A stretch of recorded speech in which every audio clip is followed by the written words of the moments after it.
Hey everybody, Hugh Kellenberger here, coming to you from the hallway here at the TAF pad. We're going to try this out, something a little new. Brandon Marcel has been doing it for Mississippi State fans that follow his work on his Clarion Ledger blog, and I used to do something similar when I was on the Indiana beat.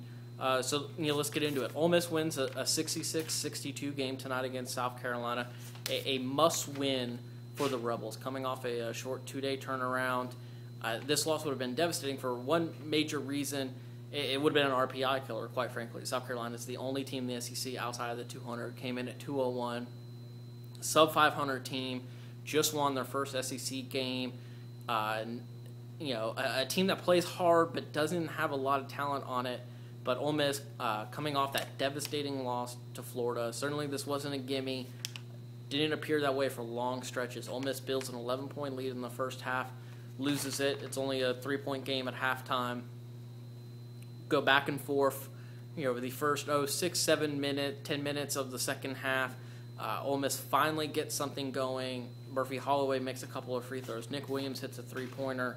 And then at the end of the game, when South Carolina is mounting one last furious run, Ole Miss comes up with a great play out of a timeout. A set play starts with Jarvis Summers.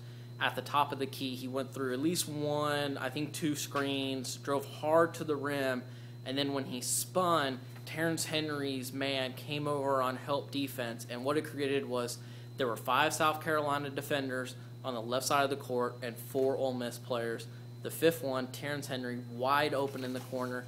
Terrence had enough time on that shot, or that great pass from Jarvis. Terrence had enough time in which he was able to really look down, set his feet, get everything in place, and then knock down the three-pointer. It's exactly the kind of shot you want a senior to take and a senior to make. He comes up with a team-high 15 points. He's been playing really well these last couple of weeks when the Rebels have really needed him. Jarvis Summers, I think, played really well in the second half. He sat most of the first half with foul trouble, and actually DeLon Kendrick came in, played 15 minutes. By far the best minutes I think he's played. Career-high 11 points. And I like Jelani. He's a character. He's an interesting guy to talk to. He came into the post-game press conference with a Montreal Canadiens beanie on as one of the few hockey fans, I think, hanging around Oxford.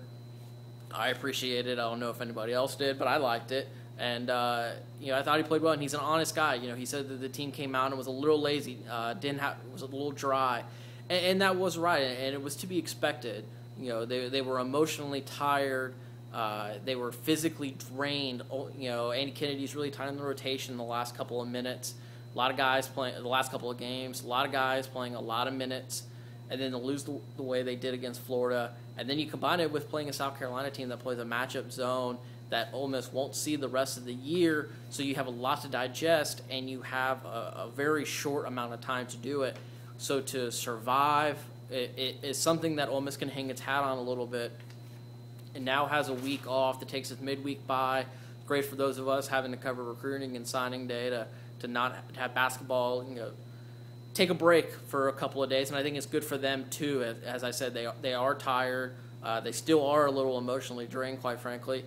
And they have a week now to prepare to go to Alabama. The Crimson Tide are an NCAA tournament team.